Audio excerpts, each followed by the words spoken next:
Mula sa araw na ito ay ako na ang kikilalanin ninyong Kera! Keratin? Anong kailangan mo sa amin, Bataluman?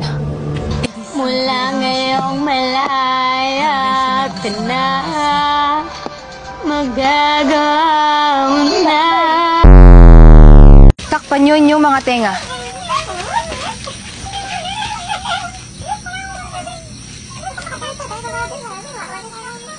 Di mapigil ang mag-isip na baka sa tagal mahulog ang loob mo sa iba. Bawal talaga. Tingin ka, putang ina mo! Sa pakidepekta mo eh! Hindi mo ka! Tara! Putang ina mo! Naman kasi kung kailan tapos na ang digmaan, saka naman kailangan mamahinga ni Amihan ng 9 na buwan. At bakit ako nawala ng malay? At masakit ang aking katawan.